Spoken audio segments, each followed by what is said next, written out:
সাদৃশ্য উলামায়ে আহলে সুন্নাত ওয়া জামাআত। শ্রদ্ধেয় আগত মুসলিম সমাজ, শ্রদ্ধাঞ্চিলা পর্দানাসীন মাতা ও ভগ্নীগণ, আজ এখানে অনুষ্ঠিত হতে চলেছে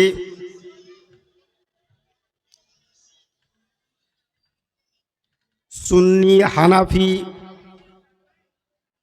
তাহাফুজে ইমান কনফারেন্স সম্মেলন, সমমিলন। বহুজনের উপস্থিতি যেখানে হয়, বহু জ্ঞানী গুণীদের উপস্থিতিতে যে অনুষ্ঠান হয় সেটাই হয় সম্মেলন।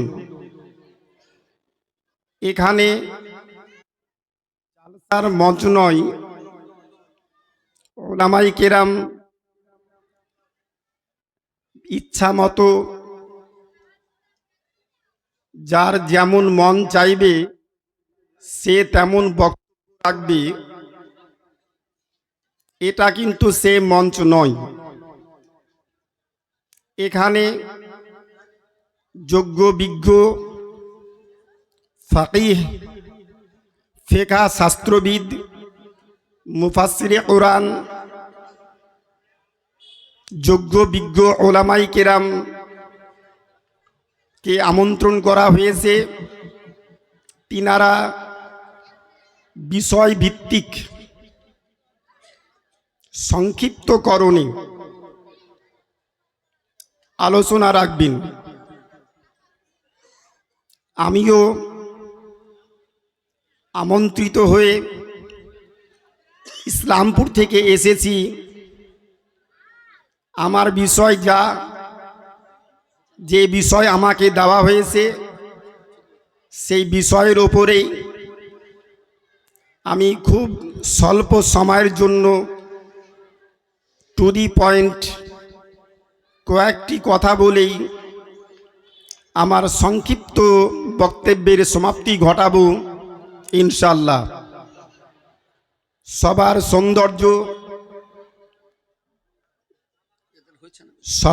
সৌন্দর্য বৃদ্ধি করার জন্য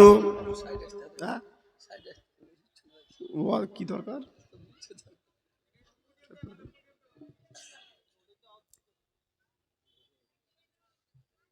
সবার সৌন্দর্য বৃদ্ধি করার জন্য আজ হতে বিগত 1400 বৎসর পূর্বে বিশ্বের শান্তির দূত, সাম্যের প্রতীক, বিশ্ব মানবতার সর্ব উচ্চাসীন সর্বোচ্চ সম্মানের অধিকারী নবী পাক পবিত্র জুবানে মদিনার মাটিতে ঘোষণা করেছেন, জাজ্জিনু মাজালিসাকুম বিসসালাতি আলাইয়া, তোমরা তোমাদের মজলিসকে সাজাও আমার প্রতি দরুদ শরীফ পড়ে।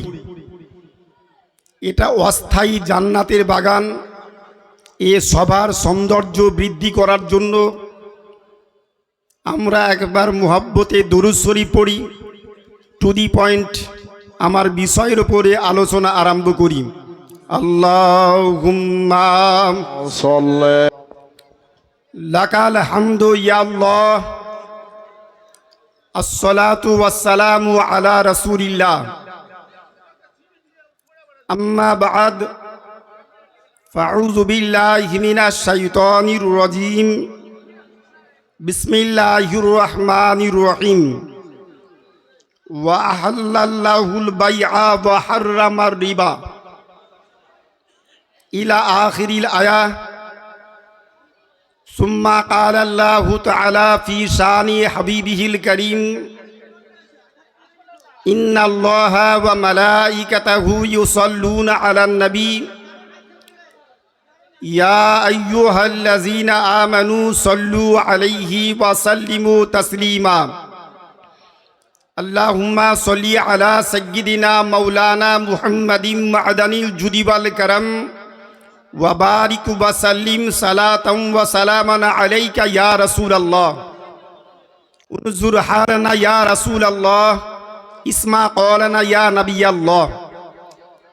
সমস্ত প্রশংসা মহান আল্লাহু রব্বুল আলামিনের নিমিত্তে, যিনি এক অদ্বিতীয়, ওয়াহদাহু লা শারীকা লাহ, মহান স্রষ্টার চরম পরম প্রশংসা করত। সকলে মুহাব্বতে বলি আলহামদুলিল্লাহ। অতঃপর বিশ্বের শান্তির দূত, সাম্যবাদ ধর্মের প্রতিষ্ঠাতা, গণতান্ত্রিক ধর্মের প্রবর্তক, বিশ্বগুরু, জগৎগুরু, মানব জাতির কল্যাণকারক, রহমতের ভাণ্ডার, বদরিসের সংবাদবাহক, বিশ্বনবী, হায়াতুন নবী, জিন্দা নবী, নবী মুহাম্মদুর রাসূলুল্লাহ সাল্লাল্লাহু তাআলা আলাইহি ওয়াসাল্লামের ওপরে শত কোটি দরুদ ও সালাম বর্ষিত হোক। সকলেই বলি আল্লাহুম্মা আমিন। আপনারা বিজ্ঞাপন দ্বারা জেনেছেন, বিজ্ঞাপনে প্রচার প্রসার হয়েছে। আমি মোহাম্মদ আলমগীর হোসেন, আমার একটি বিষয় বলা হয়েছে, এই বিষয়ের উপরে আলোচনা রাখতে হবে। পবিত্র কোরআন শরীফ 30 পারা 114টি সূরা দিয়ে গাথা, 3,23,740টি অক্ষরে ভরা কোরআন, নির্ভুল নির্ভেজাল কোরআন। পবিত্র কোরআন শরীফ 3য় পারা সূরায়ে আল বাকারা আয়াত নাম্বার 275। আল্লাহু রব্বুল আলামিন মানব জাতিকে উদ্দেশ্য করে, সৃষ্টি জগৎকে উদ্দেশ্য করে ঘোষণা দিলেন, ওয়াহাল্লাল্লাহুল বাইআ ওয়া হাররামার রিবা। ওই মহান আল্লাহ, যিনি বৈধ করেছেন, হালাল করেছেন ব্যবসাকে, আর হারাম করেছেন সুদকে। ব্যবসাকে হালাল করেছেন আর সুদকে হারাম করেছেন। ব্যবসা করা সাইয়্যিদুনা আদম পয়গম্বর আলাইহিস সালাম থেকে আরম্ভ করে আমাদের নবী, শ্রেষ্ঠ নবী, শ্রেষ্ঠ পয়গম্বর নবী পাক পর্যন্ত যত নবীগণ পৃথিবীর মাটিতে এসেছেন, কম বেশি প্রায় নবীগণ চলার পথে তিনারা বিভিন্ন ব্যবসার সঙ্গে যুক্ত থেকেছেন। বিভিন্ন নবীগণ বিভিন্ন ব্যবসার সঙ্গে যুক্ত থেকেছেন। নবী পাকদের পর সাইয়্যিদুনা আবু বকর সিদ্দিক রাদিয়াল্লাহু তাআলা আনহু, ওমর ফারুক রাদিয়াল্লাহু তাআলা আনহু, সাইয়্যিদুনা উসমান গানী রাদিয়াল্লাহু তাআলা আনহু, সাইয়্যিদুনা হযরতে আলীউল মুরতাদা রাদিয়াল্লাহু তাআলা আনহুম, ইনারা সকলেই বিভিন্ন ব্যবসার সঙ্গে যুক্ত থেকেছেন। আল্লাহ পাক ব্যবসাকে হালাল করেছেন। মানুষের জন্য সর্বোত্তম কাজ ব্যবসা করা। ইসলামে 3টি জিনিস নিকৃষ্ট হালাল। হালাল আবগাজুল হালাল, নিকৃষ্ট হালাল। 1 নাম্বার হচ্ছে তালাক দেওয়া, বউকে, স্ত্রীকে কারণে অকারণে তালাক দেওয়া, এটা হচ্ছে হালাল কিন্তু নিকৃষ্ট হালাল। 2য় নাম্বার হালাল হচ্ছে ভিক্ষা করা, কিন্তু নিকৃষ্ট হালাল। 3য় নাম্বার হালাল হচ্ছে অনেক জায়গাতেই যুক্ত হালাল, কিন্তু কাজটা থেকে বিরত থাকা ভালো। প্রতিনিয়ত কসয়ের কাজে যুক্ত থাকা। ব্যবসা, বহু ব্যবসা আছে, ব্যবসাতে বরকত বেশি, ব্যবসাতে ব্যবসাকারীর ওপরে আল্লাহর খাস রহমত বেশি বর্ষণ হয়। ব্যবসাকে আল্লাহ পাক হালাল করেছেন মানব জাতির জন্য, মুসলিম জাতির জন্য, ইমানদারের জন্য। ব্যবসাকে হালাল করেছেন, হালাল। ব্যবসা করা এটা নবী পাকের সুন্নাত, সাহাবাই কিরামদের সুন্নাত, আউলিয়াই কিরামদের সুন্নাত, তাবেঈনদের সুন্নাত, আউলিয়াই কিরামদের সুন্নাত, বহু বুজুর্গ ব্যক্তিদের সুন্নাত হচ্ছে ব্যবসা করা। এই আয়াতের দুটো অংশ বিশেষ, 1 নাম্বার ব্যবসা, 2 নাম্বার সুদ। খুব গুরুত্বপূর্ণ বিষয়, একটু ভালো করে বুঝবেন। না বুঝে হু হু করা আর বুঝে হু হু করা দুটোর মধ্যে পার্থক্য আছে। আমি চেষ্টা করব আপনাকে বোঝানো, আপনিও চেষ্টা করবেন আমার কথাটা বুঝার। না বুঝে আমরা যদি শুনেই চলে যাই, বুঝতে না পারি, ভুল অর্থ প্রকাশ পাবে। ভুল অর্থ প্রকাশ পেলে সমাজের সুশৃঙ্খল পরিবেশ ধ্বংস হবে, বিশৃঙ্খলা পরিবেশ সমাজে তৈরি হবে। আল্লাহ পাক বলেছেন 1 নাম্বার আয়াতের মধ্যে ওয়াহাল্লাল্লাহুল বাইআ, 1 নাম্বার আল্লাহ ব্যবসাকে হালাল করেছেন। আর 2 নাম্বার হচ্ছে ওয়াহাররামার রিবা, আল্লাহ পাক তোমাদের জন্য সুদকে হারাম করেছেন। এবার আসি সুদ। সুদ শব্দটি, সুদ বাক্যটি, এটা হচ্ছে ফার্সি শব্দ। সুদটা হচ্ছে ফার্সি শব্দ, যার অর্থ আজিয়াদা, বেশি, বেশি, জিয়াদা, বেশি অর্থে ব্যবহার হয় সুদ। আরবিতে বলে রিবা, আর বাংলাতে ফার্সিতে শব্দ হচ্ছে সুদ।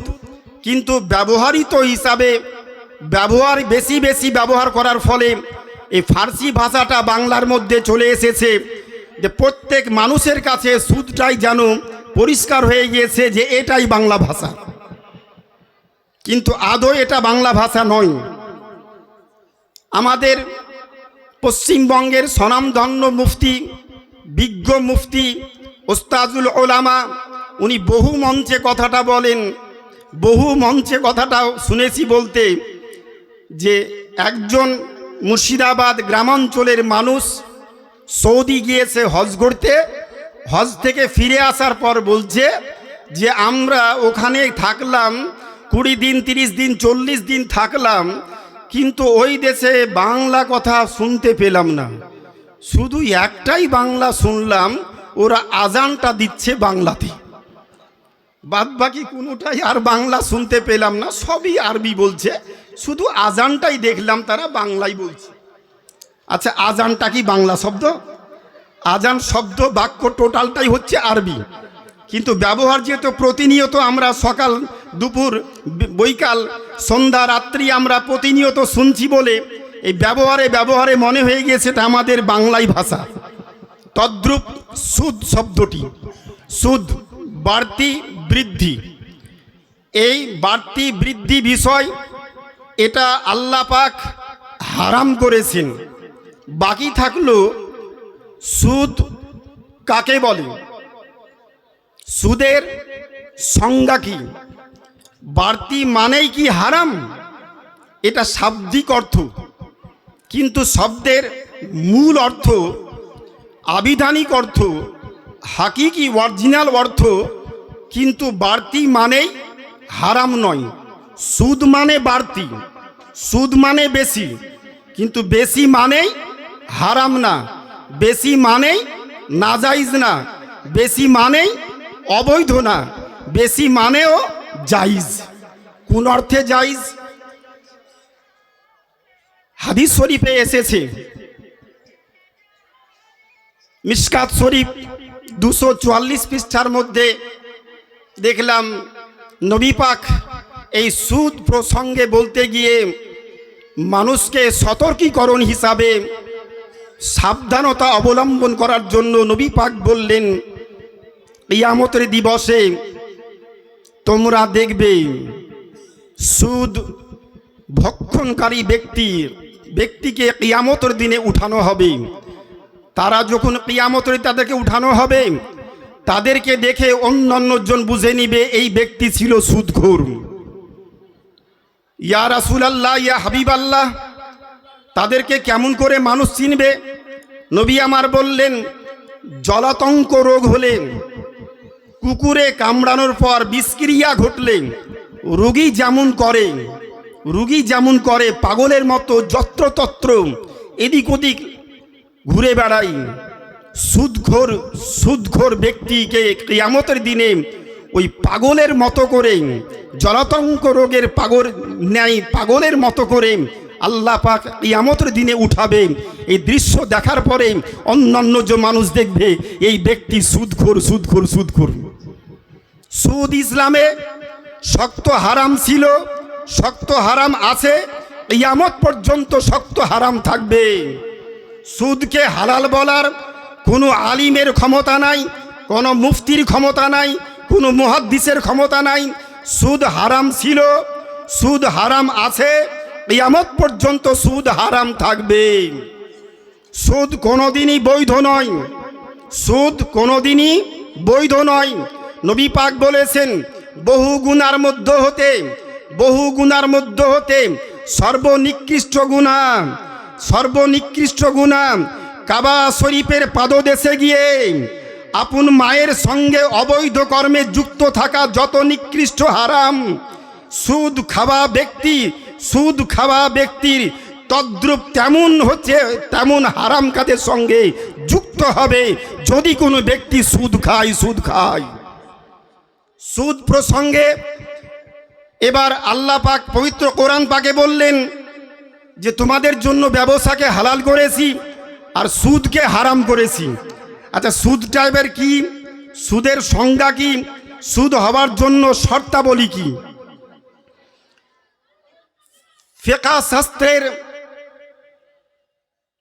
ফিকহ শাস্ত্রবিদ, অখণ্ড ভারতবর্ষের বিখ্যাত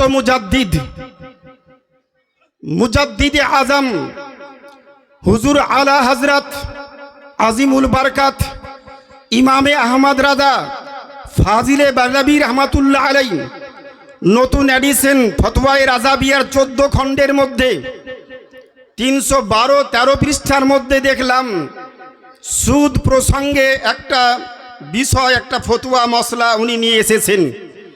সেখানে আলোচিত হয়েছে সুদের জন্য শর্তাবলী। সুদ হবার জন্য 3টি শর্ত। সুদ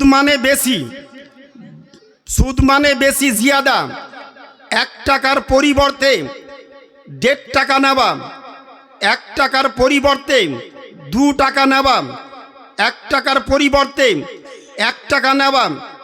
সুদ না সমান সুদ না। 1 টাকার পরিবর্তে 1 টাকা দিলাম, 1 টাকা 25 পয়সা নিলাম, এই বাড়তি এটা হচ্ছে সুদ। কথা বুঝতে পারছেন? বাড়তিটা হচ্ছে সুদ। সুদের জন্য শর্তাবলী 3খানা, আমি সংক্ষিপ্তকরণে বলি।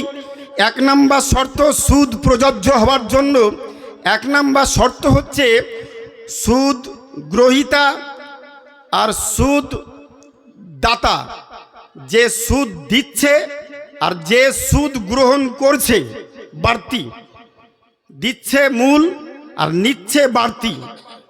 সুদ দাতা গ্রহীতা, সুদের কোনো জায়গাতে আলোচনা হলো, সুদ প্রসঙ্গে লিখনি হলো, ওই লিখনিতে যে ব্যক্তি সাক্ষী থাকলো, যে সুদখোর গুনাহ কাবিরা করলো, যারা সাক্ষী থাকলো, এই সাক্ষী সুদের কারবারে যুক্ত থাকা ব্যক্তির সাক্ষী থাকার জন্য সেও হারাম কাজ করলো। উভয় হচ্ছে আপনার গুনহগার। সুদ যে খাচ্ছে সেও গুনহার কাজ করছে, আর যে সাক্ষী থাকছে সেও সুদের সঙ্গে সেও হারাম কাজ করছে। সুদের শর্তাবলীর মধ্যে 3টি শর্ত, খুব মনোযোগ। 1 নম্বর শর্ত হচ্ছে সুদ দাতা গ্রহীতা উভয়ে হতে হবে মুসলমান। 1 নম্বর শর্ত, উভয়ে মুসলমান। টাকার পরিবর্তে টাকা, ধানের পরিবর্তে ধান, গমের পরিবর্তে গম, খেজুরের পরিবর্তে খেজুর, লবণের পরিবর্তে লবণ, চিনির পরিবর্তে চিনি।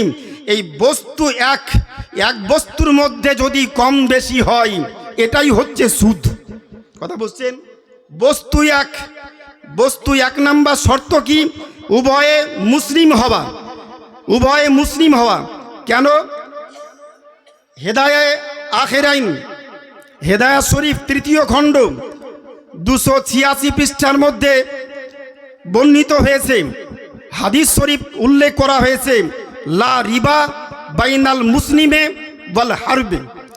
মুসলিম আর নন মুসলিম, হারবি, কর দিয়ে ট্যাক্স দিয়ে কোনো কাফির কোনো দেশে বসবাস করেছে, এইরূপ হারবি মুসলিম নন মুসলিম উভয়ের মধ্যে নবী পাক বলেছেন, যদি বাড়তি নাই বস্তু এক, সুদ হবে না, সুদ হবে না, সুদ হবে না। তাহলে সুদের জন্য 1 নম্বর শর্ত উভয়ে মুসলিম হওয়া। 2 নম্বর শর্ত বস্তু এক হওয়া। গমের পরিবর্তে গম বেশি নেওয়া, ধানের পরিবর্তে ধান বেশি নেওয়া। বস্তু এক বস্তুর মধ্যে কম বেশি। 1 নম্বর শর্ত উভয়ে মুসলিম। 2য় নম্বর শর্ত বস্তু এক। 3য় নম্বর শর্ত মালিক এক। যার কাছ থেকে নিব তাকেই বাড়তি দেওয়া। যার কাছ থেকে নিলাম 500 টাকা নিলাম, তাকে আমি ফেরত দিচ্ছি 520 টাকা, বাড়তি হলো। ব্যক্তি এক, বস্তু এক, উভয়ে মুসলিম। এই 3টি শর্ত যদি কোনো আলোচনা, কোনো চুক্তির মধ্যে পাওয়া যায়, তবেই হবে সেটা সুদ। আর সেই সুদটা হচ্ছে মুসলিম জাতির জন্য হারাম ছিল, আজও হারাম আছে, কিয়ামত পর্যন্ত হারাম থাকবে। কথা বুঝতে পারলেন? এবার আসি, বস্তু এক বস্তুর মধ্যে কম বেশি কেমন? আমি ভারতীয় নাগরিক, আমি সৌদি হজ করতে গিয়েছি, 250 টাকা দিলাম, 10 টাকা পেলাম। সৌদির নাগরিক আমাকে 10 টাকা দিল, আমি তাকে টাকা বস্তু তো এক, ওটা কাগজের টাকা, এটাও কাগজের টাকা। 10 টাকা দিল, আমার কাছ থেকে নিচ্ছে 250 টাকা, সুদ হবে? আমি ভারতীয় নাগরিক, বাংলাদেশ আর ইন্ডিয়া 86 টাকা ইন্ডিয়ান টাকা, বাংলাদেশের 100 টাকা, 86 টাকা দিলাম, 100 টাকা নিলাম, টাকার পরিবর্তে টাকা বেশি পেলাম, সুদ হবে? টাকার পরিবর্তে টাকা বেশি পেলাম। বস্তু একই বস্তুর মধ্যে কম বেশি, কিন্তু বাড়তি হওয়া সত্ত্বেও এখানে সুদ হবে না। কেন সুদ হবে না? যেই রাষ্ট্রে বসবাস করি সেই রাষ্ট্রের মুদ্রা, প্রচলিত মুদ্রা, ওই মুদ্রার মধ্যে এক বস্তুর মধ্যে যদি কম বেশি হয় তবেই সেটা সুদ হবে। কিন্তু একটা বিষয়ের উপরে লক্ষ্য রেখে হবে না। যেমন আমরা এদেশের মাটিতে বসবাস করি, বিভিন্ন জীবন বীমা, বিভিন্ন ডাক বিভাগের বিভিন্ন প্রজেক্ট, বিভিন্ন টেবিল, ব্যাংকের বিভিন্ন আপনার বিষয়, savings account, current account, loan account, বিভিন্ন ধরনের ব্যাংকিং ব্যবস্থায় ডাক বিভাগ, জীবন বীমা, এলআইসি, ব্যাংকিং যে টাকা, আমি 1000 টাকা দিলাম, পরিবর্তে 1 বছর পর 200 টাকা বাড়তি পেলাম। 1000 টাকা দিলাম, 200 টাকা বাড়তি পেলাম।